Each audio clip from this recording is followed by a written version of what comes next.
Ho, ho, ho, ho.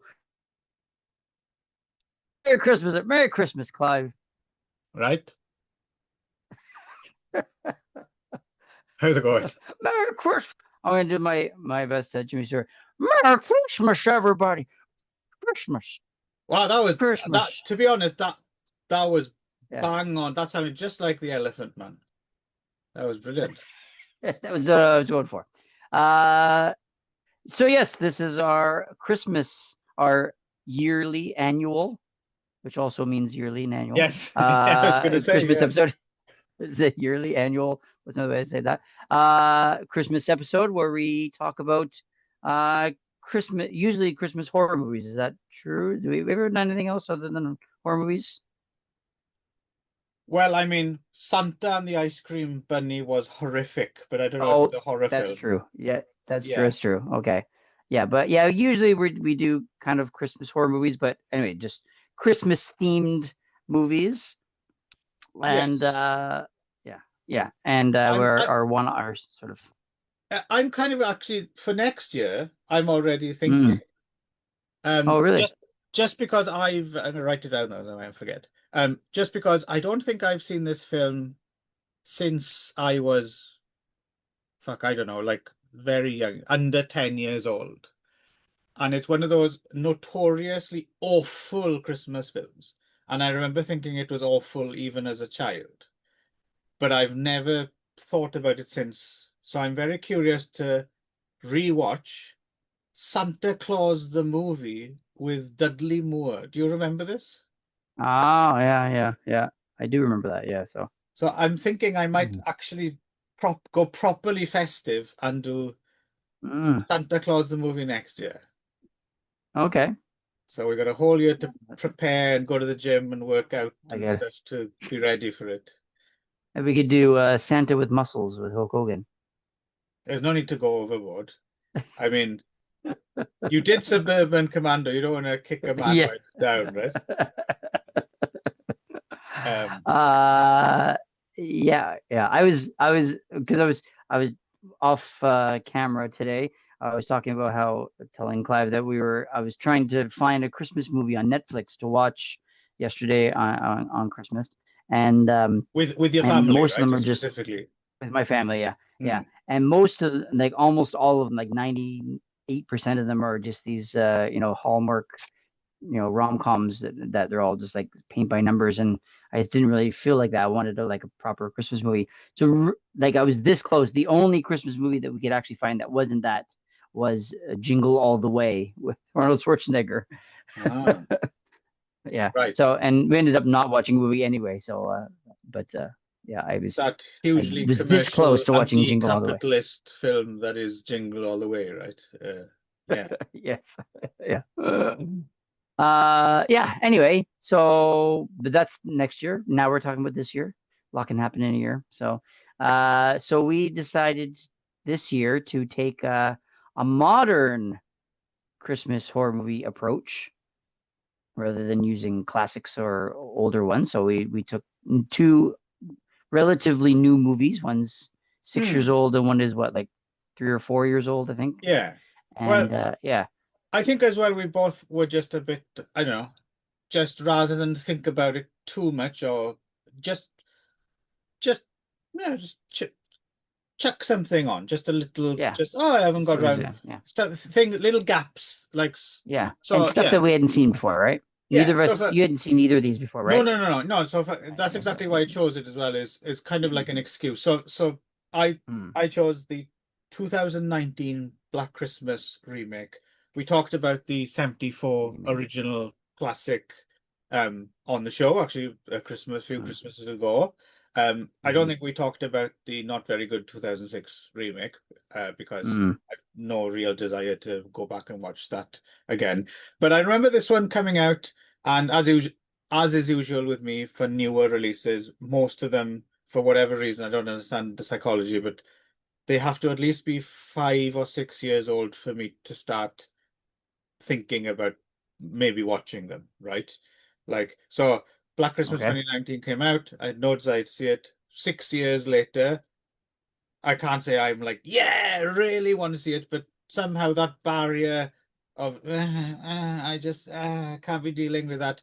That disappears for some reason, and I'm like, yeah, I'll watch that. I don't understand this process. I don't get it, but it's true. Um, Well, as long as thing, you're self-aware about it, so well, that's all that matters. honestly, things coming out Yeah. right now. If you tried to drag me to a theater to see them, I'd be Well, come you 20. have seen some new movies No, recently, no, no, right? but they're the exception. What I mean is the films that I really want to see, I'll see them. But what I mean is things that I'm neither here nor there about. If it's new, it seems like a chore. But if you add some years to it for some reason, oh, I'll watch that. So things that are out now, like that I'm not really interested in, but at random, let's say Eddington we were talking about earlier, right? I'm not particularly an Ari Aster fan, although I haven't seen that many of these things. So I'm not really chomping at the bit to see it, but it's a thing that might be of interest. Trying to get me into a theater to see it now would be quite difficult. But 5 years from now, quick, I'd watch it happily. quick tangent about that. We did briefly talk about the Ari Aster thing, but you said you haven't. You didn't like Hereditary, but have you seen anything else other than Hereditary? No. So how can you know you're not a fan Well, no, that's what I'm based on saying. one I movie? just based Yeah. on that, I'm not a. But from Mm. going off of that and then what his other films appear to be, I doubt I'll be a fan. Mm. My suspicion is I might like Midsummer more than Hereditary. And plus, that's a few Mm. years old now. I'm quite happy to watch Midsummer now Okay, there you go. when everyone else has already seen it. Midsummer. Yes. So I might give that a. But the thing is, the things pile up as well, like over the years, Mm. right? So Sure they do. Yeah, that's I know. just Yeah. one of. So Beau is Afraid. That's still a bit too Mm. new. I'm not going anywhere near that. I don't Mm. like the thought of that. Right. Okay. All So, right. yeah, don't So get it. I can't explain it. I can only say what it is. So, anyway, it was time. as For long some reason, I thought, oh, Black Christmas 2019, previously, now, oh, why not? mm, So, mm. yeah. And you hadn't seen this either, right? No, I don't even know if it was even on my radar. Like I was only vaguely aware that they did the reboot in 2006, but I think when I turned this on, I was like, oh yeah, maybe I did hear something about this movie, but it wasn't really something that I'd even considered even watching or had any reaction to whatsoever. So yeah, yeah, and then as I watched it, I was like, oh yeah, I did hear something about this movie, and I'd just forgotten about it. Yes. So Yes. I think the thing is when it came out, I think they made a big deal about it being kind of a feminist, more feminist take on mm, the material, right? And mm, yes, like right. to your point as well, it's not, I mean, it's not so much a straight up remake as a kind of reimagining, just taking the Mm, title, really. It's not yeah. like the 2006 one was a straight up remake, which Right. was not a very good idea because, I mean, the original one is, there's nothing wrong with it, right? Mm, There's no yeah. real. So I actually kind of But appreciate, sometimes Hollywood likes to remake stuff just for the heck of it, right? yeah. So at least with this one, I Uh, appreciated that it wasn't just a straight up remake, that they kind of took it off in mm, another direction. What we make of that direction, we will see. So, starring Imogen Poots, right? mm. And the Who's other big, still has the most fun name to say ever. So yeah, you seem to like that name for some reason. yeah, yeah, Yeah. yeah. So yeah, you can say it as much as you like. Now is your chance. Imogen Poots, Yeah. Imogen Poots. And so it's a Blumhouse film, very much a Blumhouse film, right? And yeah, so Yeah. she's a sorority sister who's kind of she is recovering from a sexual assault, right? She was kind of date raped, I guess, the Mm, previous year by another dude on campus, but no one seems to have believed her and he seems to have got away with it, right? Um, Meanwhile, yeah, a killer, a killer does turn up, and then there's a lot of stuff about um trying to get a professor played by Carrie Elwes cancelled, and How did you pronounce his name? I didn't. I kind of fudged it and just made a noise. Yeah, goodbye, Tor. Carrie Elwes.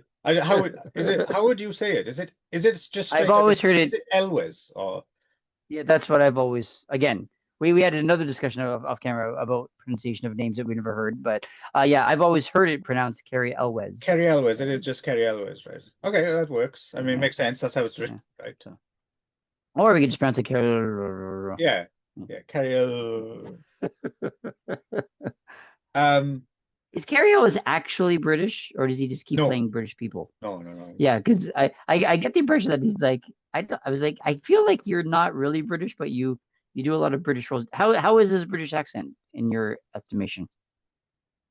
Um, that's a good question actually, because I didn't re yes, now that you mention it, I suppose he is tr I don't so the character he plays is a somewhat pompous kind of Hmm. professor, and the character I feel would be a character who wouldn't affect a British accent even if they didn't have it. Hmm. And I think that's what he's That's going possible. for, and that works. Okay. Do you know what I mean? So I think it is Okay. All not a right. great British accent, but I think it's deliberately not a great British accent. Like, Okay.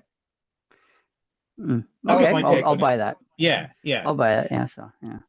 I don't because I don't know if he was supposed to be like a transplanted like snobby Brit, or if he was like an American who wanted to sound like a snobby Brit.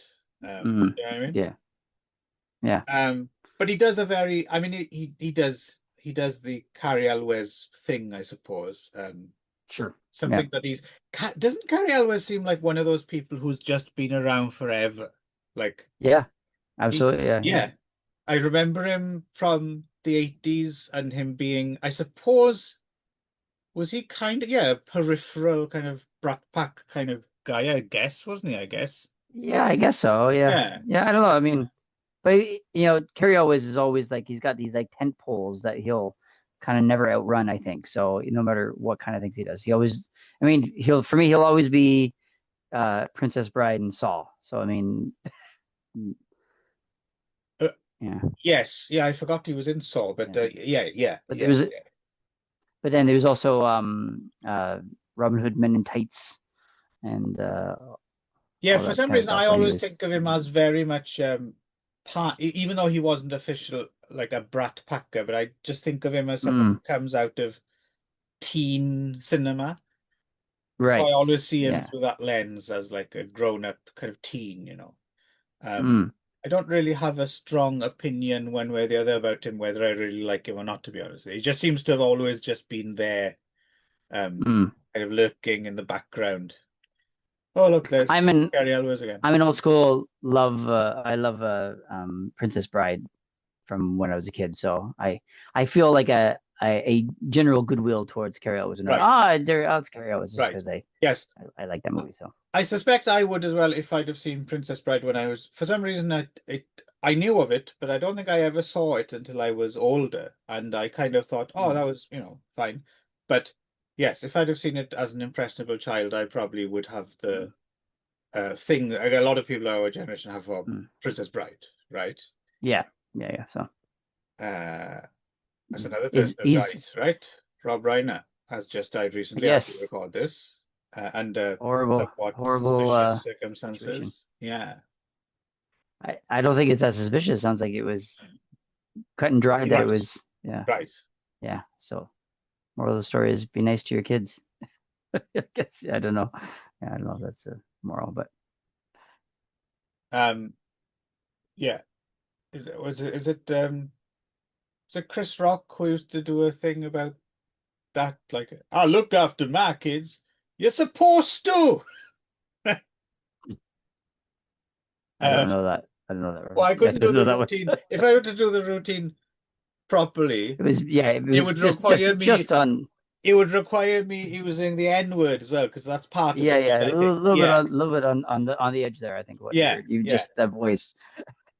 Even you start to the But that's how he does it. But then I realized, oh yeah, I'm not allowed to emulate that though. So yeah moving swiftly on.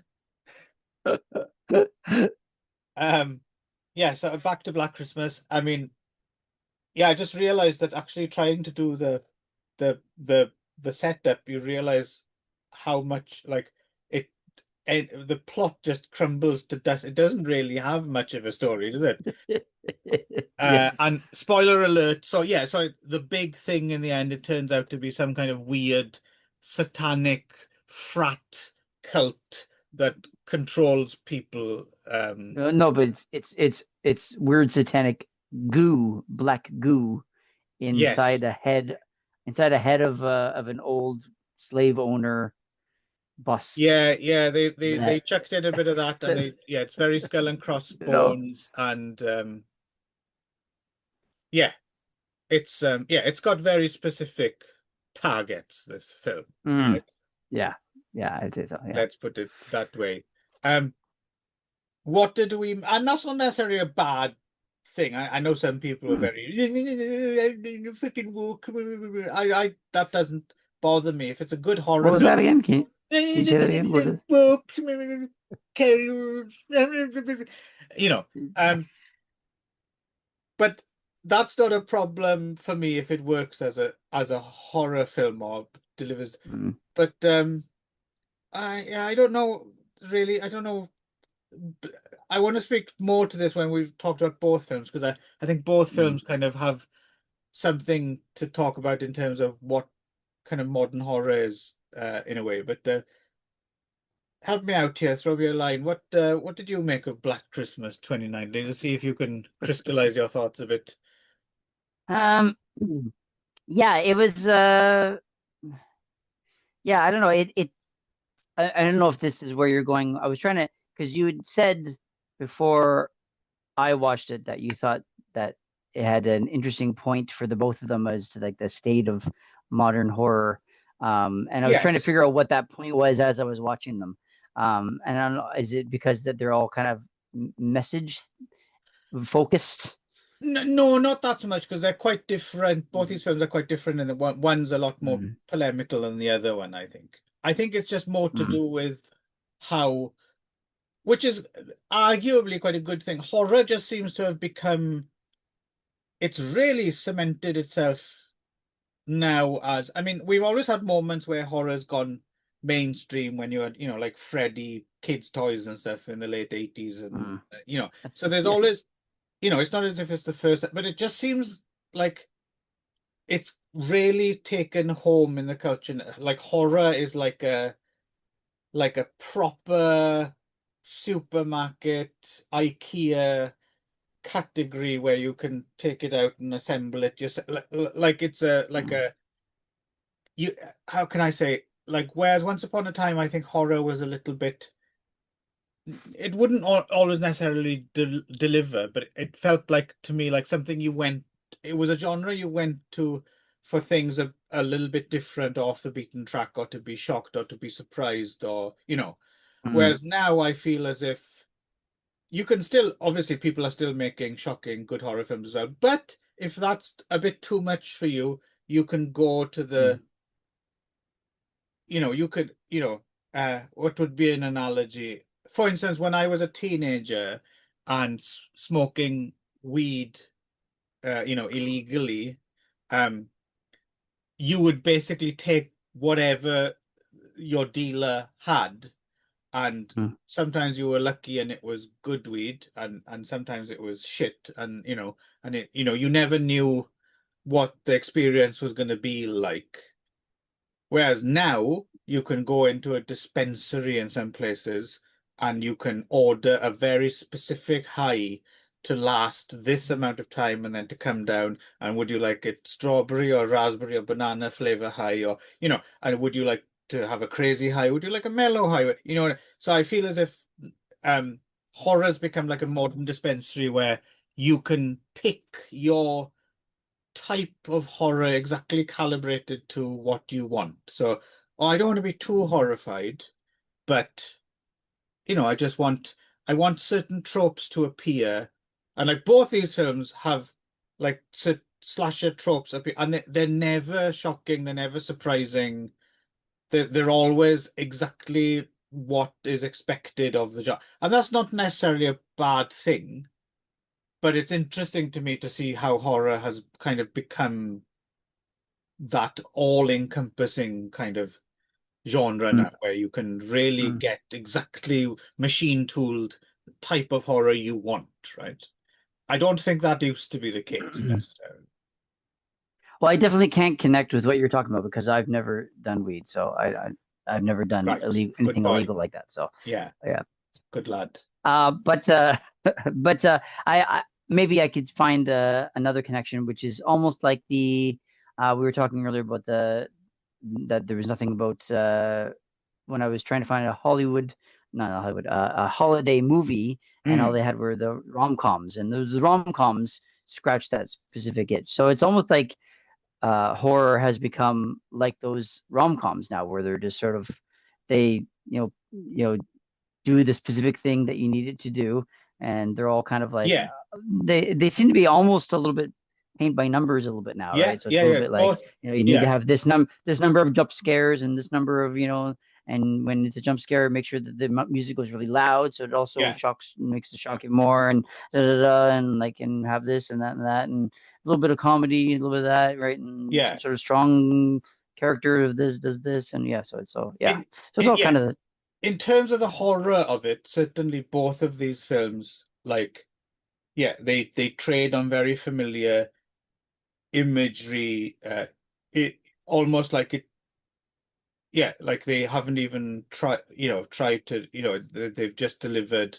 Oh, there has to be this kind of this, and this. Now, they are of course different in they both kind of not hijack the genre exactly, but they both have other things on their minds other than the horror of it, right? But it's interesting that now you can use the horror framework to package all this. I was thinking you just mentioned then about the comedy. Actually, oddly enough, if you go back to Black Christmas 1974, um, even though that is now considered like a definite high point early classic of the slasher genre, even like a mm, proto slasher in a way. Um, mm. if you think about it, though, I just noticed it because you were talking about a little bit of comedy and stuff. The original Black Christmas 74, if you think of it in the context of when it was made, it's not necessarily this kind of groundbreaking auteurish kind of like it's very much coming from a kind of drive-in sensibility of okay, let's make a a horror film. It's got Mm, some shocking. We've got a great idea for a twist ending, but it does also have deviations into like comic relief and it's stuff with mm, John Saxon and mm, Darren McGavin and yeah, Darren McGavin. That it is kind of like they've tried to make a uh entertain everyone kind of drive-in picture with a little bit of that but mm, because it's from the 70s it now seems edgier and because uh Bob Clark was a very good director of horror like they actually just delivered like a really solid kind of um good horror film but I don't think mm, it was designed to be like I think it was designed to be like a crowd pleaser, right? And yeah, now yeah, in sure it was. retrospect, it's become like a proper classic Mm, of the horror. right. But yeah, but the Black Christmas specifically, I mean, yeah, okay, so it's got some stuff to say, right? It's got some stuff Yeah. to say. It is very much a Mm, feminist rewrite of the story. Um, and I mean, there's nothing problematic about the message. It's, hey, stop being asshole rapists is a yeah. fairly Yeah. solid message you can Yeah. get behind, right? Sure. Yeah. Nothing necessarily wrong with that, and people overreact into it, like the character in the film, the one who's like, I didn't Mm, do that. Not all men, it's like mm, just take a back seat. We've heard from you for quite a yeah. while now. And a few alternative viewpoints come along. You don't need to get your back up quite so, Mm, easily. yeah. Um, that's not, that I don't have a problem with that. It's just not a particularly interesting horror film or a thriller, I didn't think. It's like it's okay. Yeah. It's not awful, but Mm. I don't know. Yeah. I mean, I've no problem with the message, but yeah, it just kind of like it was just dumb. You know what I mean? Like Yes, the story was dumb. yes, Not the message, but the story was dumb. Like it just yeah, didn't yeah, really yeah, it just devolved into like, some supernatural nonsense, and then it was like um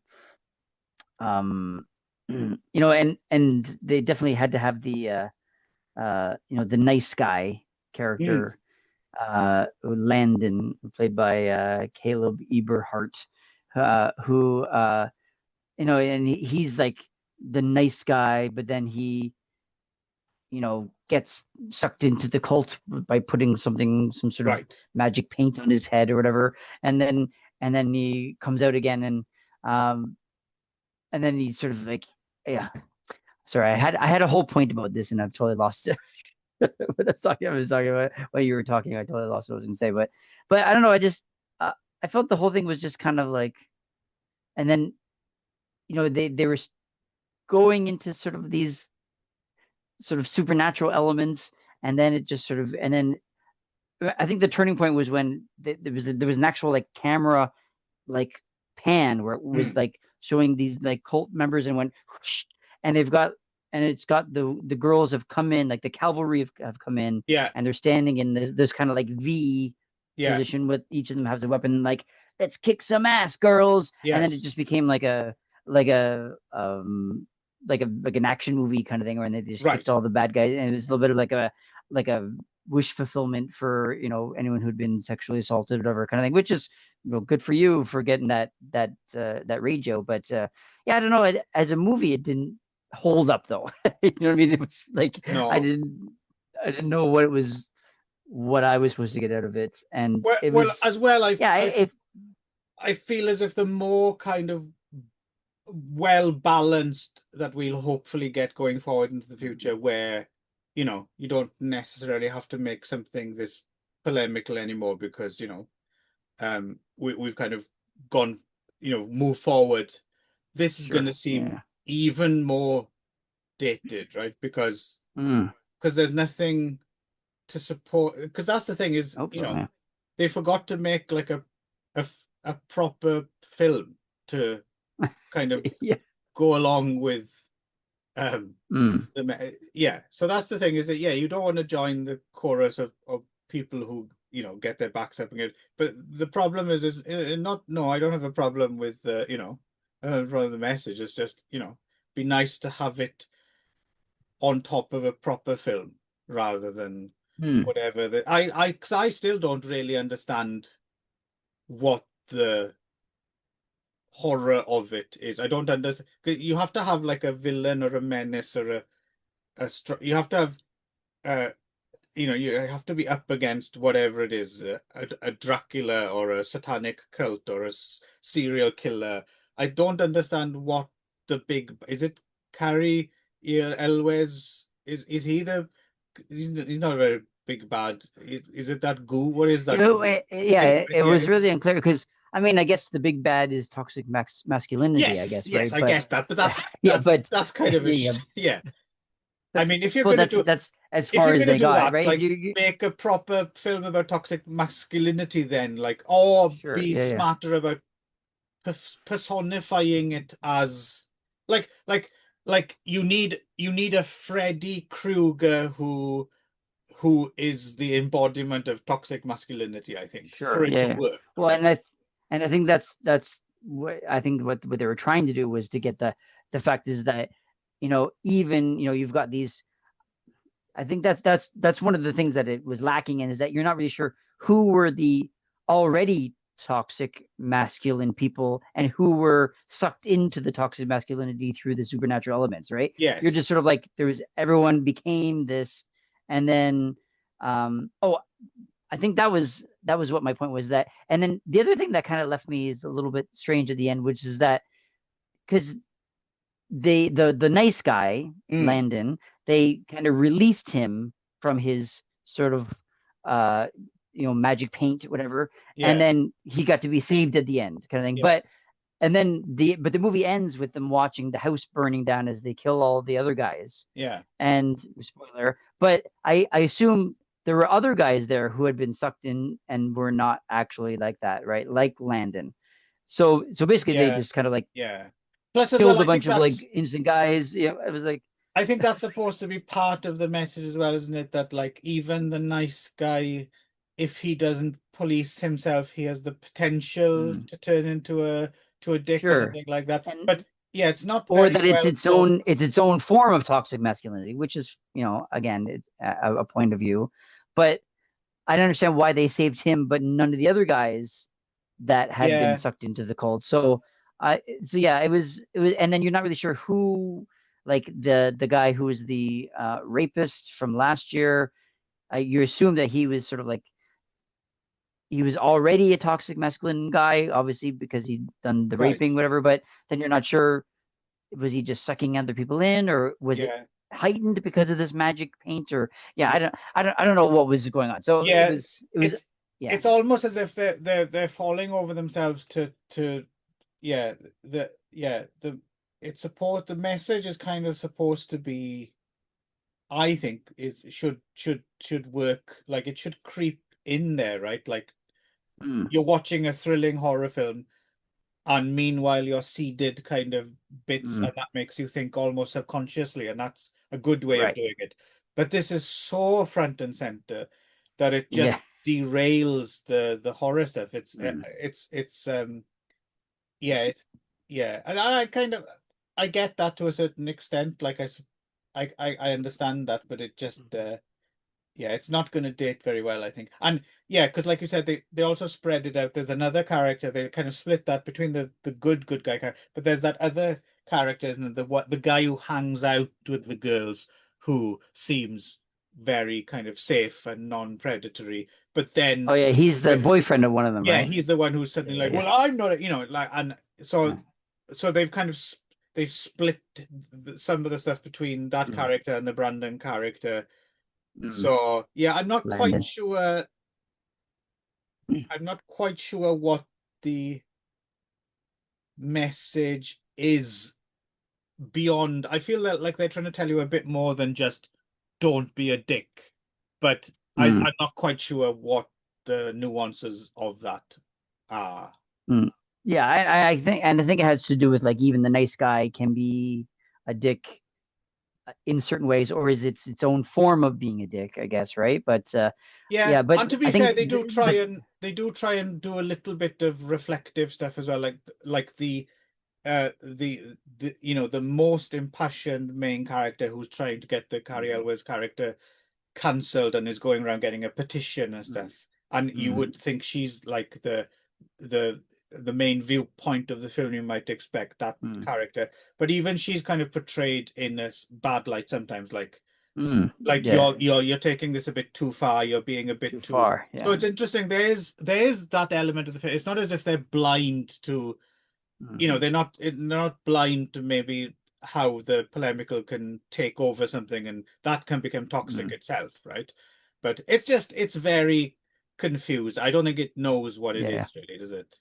The other thing that really struck me as being a horror film was that almost every death was off camera too, right? So it was Yeah, yeah, yeah. yeah, I was like, what?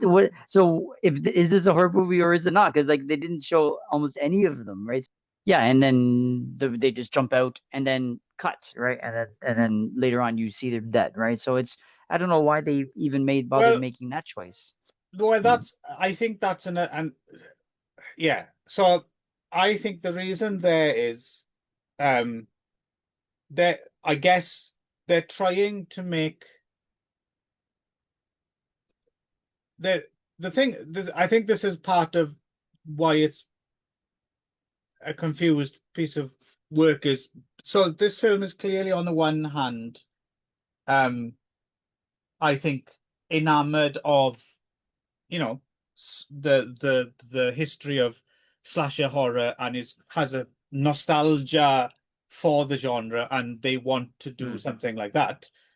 But at the same time, because they want to make a modern, updated version of it, you're forced with the dilemma, right? This is the thing. If you're going to make, and this will talk into when we talk to the next film as well, and like the wider world of, modern horror and taking the edges off and stuff like that. Is the thing is the history of slasher films, um, largely you can't avoid it. Part of the thrill of it is a lot of those films from back in the day have, girls with their tops off getting scissors through the throat or whatever the fuck, right? Mm. It's that psychosexual imagery. Mm. That's the frisson, right? You get a little bit of nudity, you get teens up to naughty things, and then Mm. you have gore, right? So baked into the formula is the psychosexual thing, right? However, how are you going to portray that in a film like this without using problematic imagery if you're making a film about how, the dangers of toxic masculinity, Mm. right? Mm. And I think that's where that's when the conversation gets kind of complicated and interesting, right? Because it's some people would even argue that line that goes from masculinity to toxic where does that is Mm. all masculinity inherently toxic? When does it become toxic? Do you know what I mean? It's kind of Mm. it's a Yeah. very difficult thing to know where to draw that line. So I think it's entirely possible to make a slasher film with, nudity and giving you the cheap thrills without it necessarily being, it doesn't mean it's a misogynistic film, or you just own Mm. up and like, yep, this has a little dash of misogyny in it. Mm. And then it just kind of evaporates a little bit, right? Because you're like, oh, okay. As long as you're not actually going out and doing horrible things to someone, then maybe indulging in a little dash of misogyny is not necessarily the worst thing in the world, right? But is that the thin edge of the wedge? Is that how we get to this place? Is that normalizing a way of looking at women in a certain way? Or so I kind of understand why in this film they're like, oh, here we go with it. Yeah, because we have hired, all films doesn't matter. We always hire beautiful young people, right? So Mm. okay, we're getting to the kill scene now. Oh, how are we gonna portray a beautiful young woman being killed by a sadist killer? And I know, we'll just cut. Let's just Mm. have someone jump out and then we'll show a body. It's like, Mm. okay, problem solved. But it doesn't make for a cool kill or which is Mm. Yeah. what you want from a slash. Or a horror movie, right? Yeah. Yeah, exactly. Yeah. So Yeah. I think Mm. that's maybe a real problem with these things is if you wanted to play in this sandpit, then yeah, then you might have to deal with certain. I get what they're doing. They're trying to change it. Mm. They're trying to switch it. They're trying to make it a different thing. But Mm. but I don't know if that's a horror film anymore. If that's a slasher film, it's Yeah. kind of something Absolutely. else, right? Yeah. Absolutely. Yeah. Yeah. Anyway, we should move on to the second one because I gotta Oh yeah, sorry. finish. Yeah, Yeah. sorry. Amos. Yeah. Sorry. Yes. Yeah. Okay. Um. Yeah. What did you So choose? the other movie was what year was it? 2023, 23. Yeah. 2023. It's a Wonderful Knife. Ah, Yeah. It's so. Huh. What a good pun. I like myself a good pun. So. you can really tell as Um. well. They came up with that and then retroactively fitted everything else onto it, right? And then, yeah, and then made the movie based around Yes, that I line, think so. right? So There's yeah, very little. Yeah. yeah. But I don't know. I think it was kind of a fun little story. I think behind it. So so taking the idea of It's a Wonderful Life, wishing that didn't exist, and then seeing what life is like if you never existed. But in this case, the girl who does that actually stops a serial killer played by Justin Long, who like fully chewing the scenery with his fake teeth. Oh yes. Yeah, Yeah. Spoilers here, by the way. and Yeah, yeah. yeah, and so she stops the serial killer in like the first scene from killing her brother and other people, This and is then Jane Widdop, right? Who was also on Yellow Jackets for a while, I think, for right, a few okay, episodes. Uh, and yeah, and so then but then feels like kind of that no one really cares about her, and so she wishes she never existed. And then just like in the original movie, kind of can see what life would be like if she had never existed.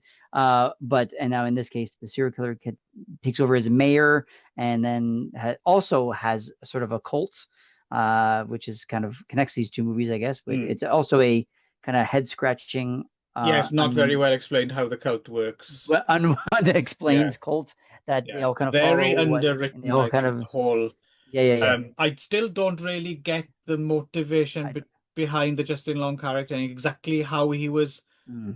get benefiting from the like it's something to do with real estate and it Yeah, doesn't like he would kill the children of people who he wanted their business or something like that, yeah and then or it's yeah, it weird, was it's very like very it's unclear, and so then strange. suddenly at the end it was at first it was just like he was doing it for advantage, but then at the end it became a supernatural. All their eyes were glowing, and then when they killed him, then they all kind of like Yeah, snapped out of it. It was real weird. Yeah, it yeah, was it's a very bad ending as well in just in terms of they yeah. really built and then they really didn't know how to end it, right? And just some Yeah, people yeah, punched and just kicked and tacked then it on. Yeah, yeah yeah. Didn't even like seed it through it anywhere. Like no there's no but idea that it was a seed. Yeah, the thing that yeah, I kind of weird, I wasn't quite sure so okay, if she didn't exist and the killings continued or whatever, that okay, but then make it a bit more kind of. But it wasn't just that the killings continued. It was almost as if they'd gone into a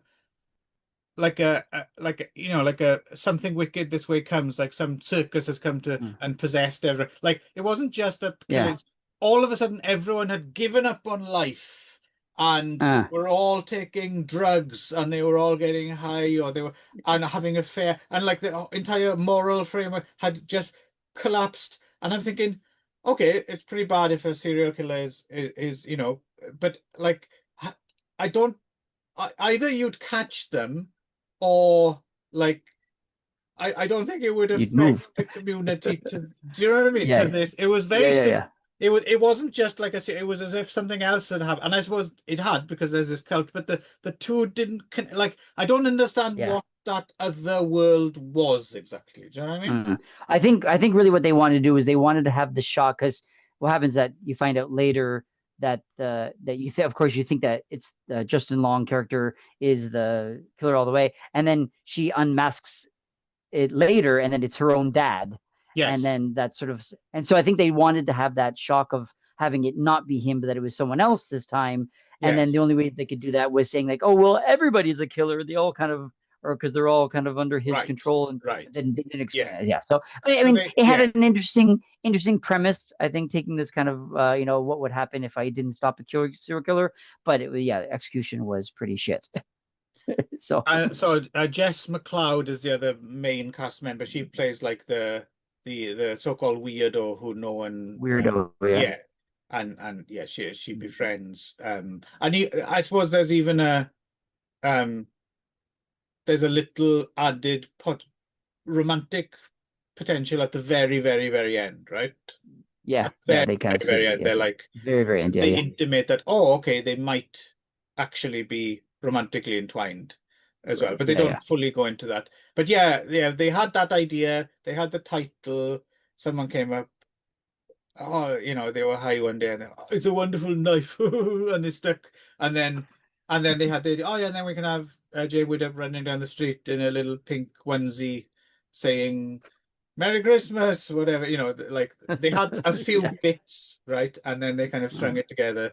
And it's not incompetent, but again, it's a perfect example of like a quite slick in some ways, well done, mm, well mm, acted, um, mm, you know, looks entirely professional and kind of flawless in mm. just in its production values High and stuff, budget. Yeah. even though it's not a huge, but I'm Mm. sure it's not a huge Some budget. actual recognizable character actors Yeah, and stuff that too, yeah. right? So But yeah, just a bit kind of, yeah, you know, yeah, perfect for just uh, chucking on a yeah, streamer and no yeah. A one little bit of notices.